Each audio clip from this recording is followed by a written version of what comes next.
Recombinant DNA biotechnology में certain step involve होते हैं। It is about 9 step process. ये 9 स्टेप की प्रोसेस होती है। तो पहला जो क्वेश्चन अराइज होता है वो सिर्फ स्टेप के बारे में लिख देना होता है। Only give the different step involve in recombinant DNA technology. उसके बाद दूसरा जो होता है, इससे पहले मैंने जितने भी आपके वीडियो को अपलोड किया था उसमें इसके टूल्स को यूज़ किया था। इसका एक एक जो प्रोसेस है वो एज ए टूल की तरह यूज़ हुआ है और हर एक से क्वेश्चन जो होता है वो एराइज होता है। तो सबसे पहले आप मेरे चैनल को सब्सक्राइब कर दीजिए, इसको लाइक किया करिए और सबसे मेन जो है इसको शेयर करा करिए ऐसे बच्चों को जो ऑनलाइन क्लास नहीं कर पा रहे हैं। ऑफलाइन तो चल ही नहीं रहा है। और सबसे पहले आप सुरक्षित रहिए, घर में से बाहर मत निकलिए, मेहनत कीजिए। आपको नंबर लाना है, नंबर तो आ ही जाएगा लेकिन नॉलेज होना चाहिए। तो बहुत गौर से देखिए, ईच एंड एवरी टॉपिक को क्लियर करिए ताकि फ्यूचर में आपको प्रॉब्लम ना आए। तो चलिए हम लोग शुरू करते हैं। सबसे बेस्ट या कह सकते हैं बहुत ही टिपिकल टॉपिक है। एक टिपिकल टॉपिक को आज हम बहुत इजी वे में समझेंगे और ये है रिकॉम्बिनेंट डीएनए टेक्नोलॉजी। तो सबसे पहला इसमें the process of recombinant DNA technology, it involve the following step. इसमें क्या होती है, 9 स्टेप की प्रोसेस है। हम बहुत ब्रीफ में ईच स्टेप में पढ़ेंगे। सबसे पहला जो स्टेप होता है that is the isolation of DNA. Second is the fragmentation of DNA by restriction enzyme. Third is the isolation of desired DNA fragment. Fourth, amplification of the gene of interest. Ligation of DNA fragment into A vector using DNA ligase enzyme. Transfer of recombinant DNA into the host, culturing the host or transgenic cell, extraction of the desired product and downstream process of the product as a finished product ready for the marketing।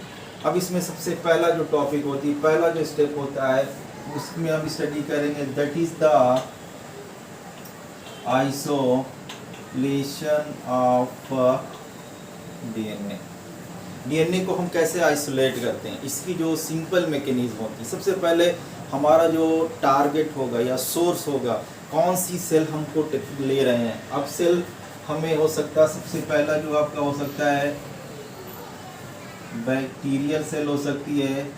Number 2 आपकी fungal cell हो सकती है और number 3 आपकी plant cell हो सकती है।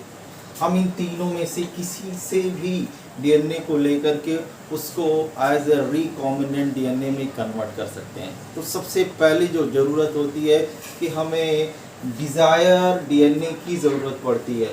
तो अब सेल से डीएनए को निकालने की जो प्रोसेस होती है इसको आइसोलेशन ऑफ डीएनए कहते हैं। सबसे पहले ये जो बैक्टीरियल सेल है, फंगल सेल है और प्लांट सेल है, ये जो भी सेल होती है इसमें साइटोप्लाज्म के चारों तरफ आपकी क्या होती है, एक सेल मेम्ब्रेन या सेल वॉल पाई जाती है। तो सबसे पहले डीएनए जो होगा इसके अंदर पाया जाएगा, आइदर द न्यूक्लियस के अंदर होगा या तो फिर न्यूक्लियाइड के फॉर्म में पाया जाएगा। तो डीएनए को आइसोलेट करने के लिए सबसे पहले हम क्या करते हैं, इस एनवेलप को क्या करते हैं, डाइजेस्ट करते हैं। और इसके लिए क्या था, रिस्ट्रिक्शन एंजाइम का इस्तेमाल किया जाता है। Appropriate restriction enzyme are use for the digestion of different component of the cell. In the case of bacteria में हम जानते हैं जो बैक्टीरियल सेल होती है उसको जो डाइजेस्ट करने वाला एंजाइम्स होता है उसको लाइसोजाइम कहते हैं। फंगस में जो होता है उसको क्यूटिनेज एंजाइम कहते हैं और प्लांट सेल में सेलुलेज एंजाइम। तो हम इनमें से जिसमें से भी हमको, अगर हमको बैक्टीरिया से डीएनए को आइसोलेट करना है तो इसको लाइसोजाइम में ट्रीट करते हैं, जिसकी वजह से ये जो सेल वॉल होती है वो क्या होती है, डाइजेस्ट हो जाती है। अगर फंगल सेल है तो उसको क्यूटिनेज एंजाइम की हेल्प से डाइजेस्ट करते हैं। और प्लांट सेल में चूँकि जो आउटर मोस्ट लेयर होती है वो सेलुलोज की बनी होती है, इसीलिए सेलुलेज एंजाइम का इस्तेमाल करते हैं। अब जब इसको हम डाइजेस्ट कर देते हैं तो अंदर की तरफ हमें जो डीएनए होता है, it are found, DNA are intertwined with a specific protein and also RNA. अब यहाँ पे डीएनए होता है, प्रोटीन होता है और आरएनए होता है। ये 3 मेन कंपोनेंट बचते हैं। अब इन तीनों में से क्योंकि हमको डीएनए को तो ऑलरेडी ऑब्टेन ही करना है, इसलिए प्रोटीन को डाइजेस्ट करने वाले जो एंजाइम्स होते हैं प्रोटीनेज का इस्तेमाल करते हैं। आरएनए को करने वाला राइबोलेज या आरएनएज एंजाइम का इस्तेमाल करते हैं। एंड फाइनली जो सेल होती है, सेल का जो कंपोनेंट होता है वो एक एक्वस सॉल्यूशन के फॉर्म में मिलता है। इसके अलावा और जो इम्प्योरिटीज़ होती है उसको डाइजेस्ट करने के लिए अप्रोप्रिएट मेथड या एंजाइम का यूज़ करते हैं। फाइनली अब हमें जब हम RNase, proteases and in the case of plant cell cellulose enzyme का यूज़ कर लेते हैं तो जो हमारी सेल होती है उसमें सिर्फ डीएनए बचा होता है। अब चूंकि डीएनए जो होता है वो आपके एक्वोटिक मीडियम में जो आपका साइटोप्लाज्म होता है उसमें कैसा होता है, इनविजिबल होता है। और इसको विजुलाइज करने के लिए, आइसोलेट करने के लिए इसमें हम क्या करते हैं, चिल इथेनॉल डाल देते हैं। जैसे ही हम चिल इथेनॉल डाल देते हैं जो डीएनए होता है वो प्रिसिपिटेट कर जाता है in the form of thread, mesh of network के फॉर्म में जो होता है ये ऑब्टेन हो जाता है। और इस तरह से DNA are isolated with the help of appropriate restriction enzyme. Step number 1 is complete. अब उसके बाद आता है step number 2, that is the fragmentation of DNA by restriction enzyme. दूसरा स्टेप जो होता है वो रिस्ट्रिक्शन एंजाइम की हेल्प से हमें जो डीएनए मिलता है वो आपका क्या होता है, मेश लाइक नेटवर्क होता है, थ्रेड लाइक नेटवर्क होता है, या आप कह सकते हैं ए मास ऑफ थ्रेड होता है। और उस थ्रेड से हमें डिज़ायर डीएनए की ज़रूरत होती है, स्पेसिफिक डीएनए की ज़रूरत होती है। अब ऐसी कंडीशन में हम क्या करते हैं, जो आइसोलेटेड डीएनए होता है that incubated with appropriate restriction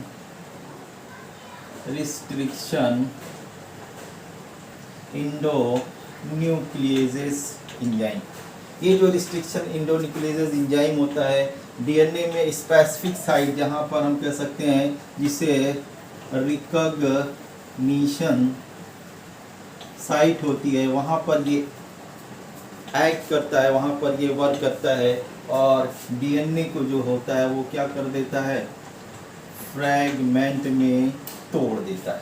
तो इस तरह से रिस्ट्रिक्शन इंडोन्यूक्लिएजेस एंजाइम की हेल्प से हम आइसोलेटेड डीएनए को फ्रैगमेंट में तोड़ देते हैं, डिफरेंट फ्रैगमेंट में, या आप कह सकते हैं डिज़ायर शेप ऑफ जीन्स में ब्रेक कर देते हैं। एक चीज़ और होता है, यहाँ पे हम सोर्स में भी सेम रिस्ट्रिक्शन एंजाइम का यूज़ करते हैं और फाइनली जब इसको हम रिकॉम्बिनेंट डीएनए बनाएंगे तो जो वेक्टर होगा, वेक्टर को भी ब्रेक किया जाता है, तो वेक्टर में भी इसी रिस्ट्रिक्शन एंजाइम का यूज़ करते हैं। स्टेप नंबर 3 सेकेंड हो गया। थर्ड में isolation of desire fragment of DNA. इस रिस्ट्रिक्शन इंडोन्यूक्लिएजेस एंजाइम की हेल्प से जो डीएनए होता है that are break into the fragment, fragment में ये क्या होता है, टूट जाता है। लेकिन अब इस फ्रेगमेंट में जो टूटा हुआ फ्रेगमेंट होता है उसकी शेप के बेस पर, या आप कह सकते हैं साइज के बेस पर अलग करना, हमको एक स्पेसिफिक लेंथ के डीएनए की ज़रूरत होती है that can be work as a specific gene. अब उस स्पेसिफिक लेंथ के डीएनए को सेपरेट करने की जो प्रोसेस होती है उसी को हम क्या कहते हैं, isolation of the desired DNA fragment that can be carried out by using a tool that is called gel electrophoresis. इसमें क्या करते हैं, जेल इलेक्ट्रोफोरेसिस की हेल्प से जो फ्रैगमेंटेड डीएनए होता है उसको ले जाकर के इसमें प्लेस कर देते हैं। ये एक टूल है, टूल में आप इसको पढ़ चुके हैं, यहाँ पे बहुत डिटेल में नहीं बनाना, ब्रीफ में बताना, बस समझते जाइएगा। इस जेल इलेक्ट्रोफोरेसिस का फंक्शन क्या होता है, ये एक ऐसी डिवाइस होती है जो फ्रेगमेंटेड डीएनए को उसकी साइज के बेस पर क्या करती है, सेपरेट कर देती है। It is the separation technique by which the fragment of DNA are separated and visualize by this tactics. और इस तरह से हम जिस suppose that we want to 1 kb DNA, हमको 1 kb डीएनए या हम चाह रहे हैं कि 500 न्यूक्लियोटाइड वाले डीएनए की ज़रूरत है। तो उस साइज का जो डीएनए होता है उसको हम क्या कर सकते हैं, जब भी अलग करेंगे तो इलेक्ट्रोफोरेसिस की हेल्प से ही करेंगे, और इसकी हेल्प से डिज़ायर जीन को क्या किया जाता है, आइसोलेट कर दिया जाता है। तो दो यहाँ पे आइसोलेशन पूरा का पूरा डीएनए होता है, और यहाँ पर जो आइसोलेशन होता है वो अप्रोप्रिएट टूल की हेल्प से किया जाता है, और स्पेसिफिक शेप या शेप नहीं कह सकते, स्पेसिफिक साइज के डीएनए को हम इसकी हेल्प से या इंटरेस्ट जीन ऑफ इंटरेस्ट को इसकी हेल्प से हम अलग करते हैं। अब उसके बाद चौथा पॉइंट जो आता है, फोर्थ, हमें जीन ऑफ इंटरेस्ट मिल जाता है। Gene of interest are obtain with the help of gel electrophoresis. अब चूंकि मान लीजिए कि एक बार हमने प्रोसेस को ऑपरेट किया, इसमें हमको कुछ ही जीन्स ऑफ इंटरेस्ट मिलेंगे, और हमें बायोटेक्नोलॉजी की प्रोसेस को ब्रॉड वे में करना है, ज़्यादा जीन ऑफ इंटरेस्ट की ज़रूरत होती है। तो अब ऐसी कंडीशन में एक ऐसे टूल्स की ज़रूरत पड़ती है जो इस डिज़ायर जीन के नंबर को एम्पलीफाई कर दे, मल्टीप्लाई कर दे। और इसके लिए फोर्थ जो स्टेप होती है, that is the amplification of, fourth is the amplification of the gene of interest. Nowadays an specific tool are used that is called the gene machine.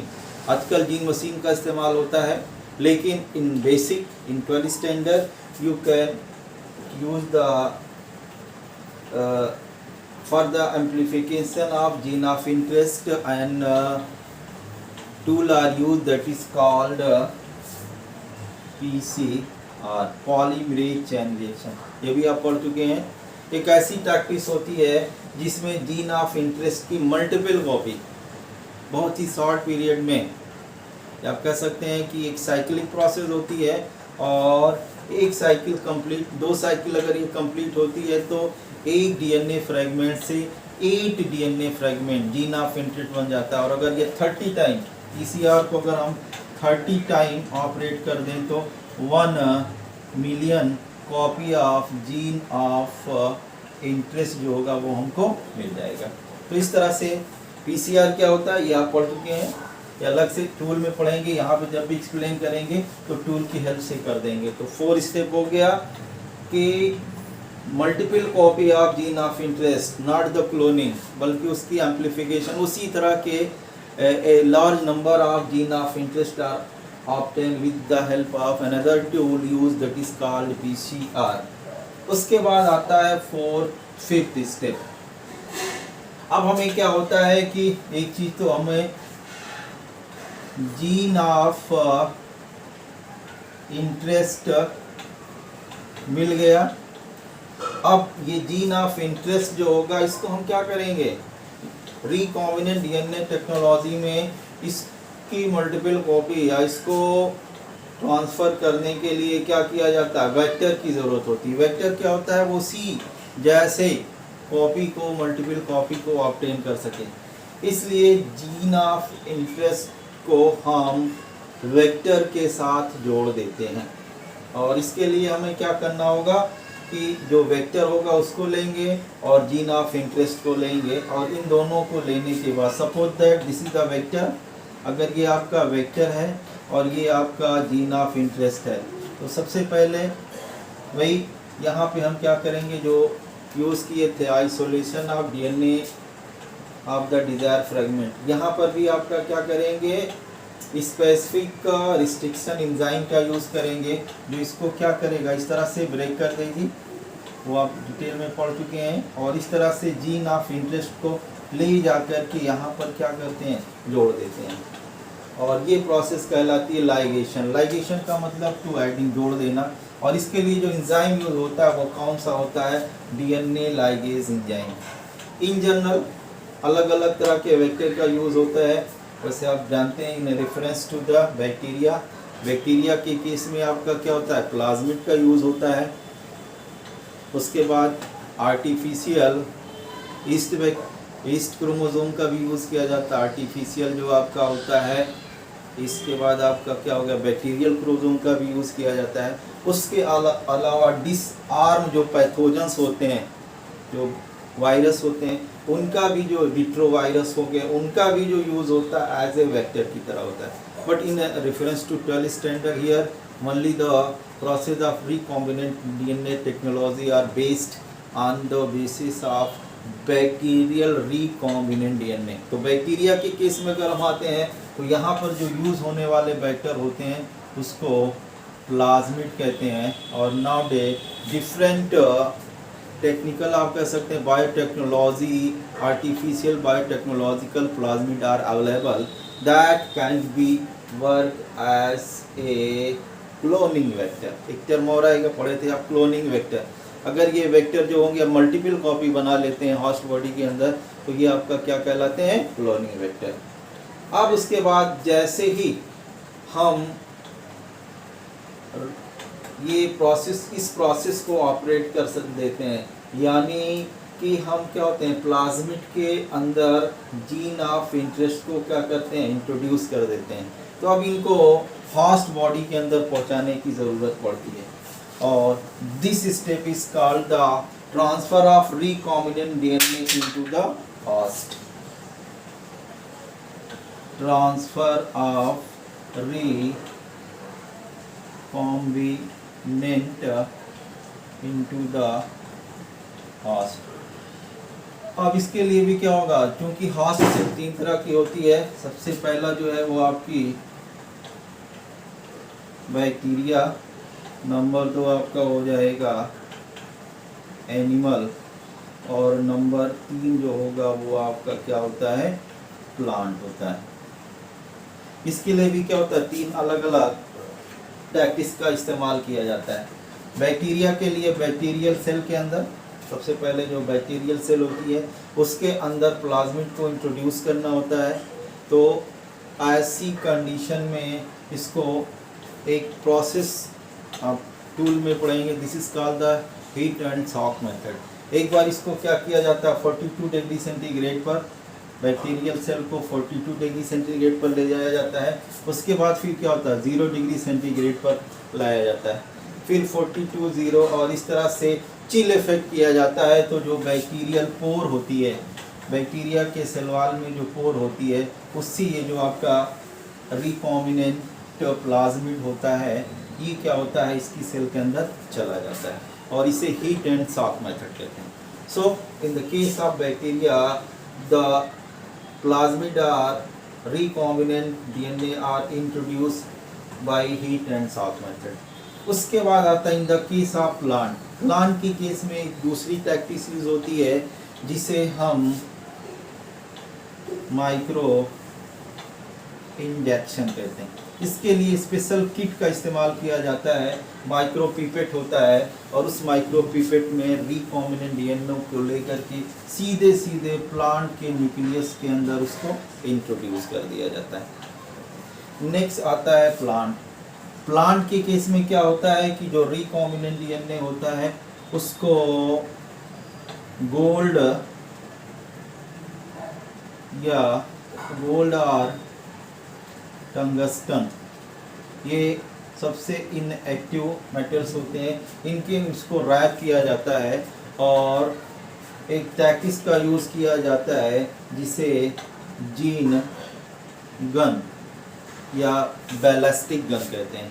ये बहुत ही हाई वेलोसिटी की हेल्प से जो coated DNA होता है उसको bombard किया जाता है। ये मान लीजिए आपका प्लांट सेल है, तो जो कोटेड डीएनए होता है उसको टारगेट करके न्यूक्लियस को बहुत ही हाई वेलोसिटी की जीन गन या बैलिस्टिक गन की हेल्प से इसको क्या किया जाता है, बम्बार्ड कराया जाता है। और इस तरह से ये जो डीएनए रिकॉम्बिनेंट डीएनए होता है वो न्यूक्लियस के अंदर क्या होता है, सेट हो जाता है। और इस तरह से these are the three different mechanism or process by which recombinant DNA are transferred in the host cell. In bacteria, it can be taken with the help of heat and shock method.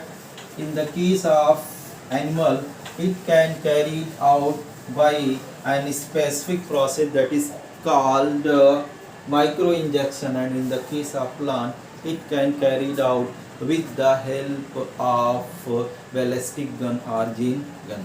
After that, when these recombinant DNA are reached in the host cell, then the culturing of the host cell. Next three step is the culturing of host cell. The host cell can have the recombinant DNA, so it is also called the transgenic cell or the transgenic animal. So the transgenic cell or culture, transgenic cell or transgenic cell or culture, either small scale in the laboratory with a suitable temperature and other requirement, either in the large scale in industry. Finally, after that, the next is the extraction of the desired product. When the culturing of these heart cell are carried out, then the desired product are obtained. And for the obtaining of the desired product or the extraction of desired product in a large scale, another device are used that is called the bioreactor. It is the device in which in one side the raw material are introduced. Inside the bioreactor, optimum temperature, pressure, oxygen availability, pH, agitation, tactics are present, and with the help of this in short period very large amount of desired product are obtained. And last is the downstream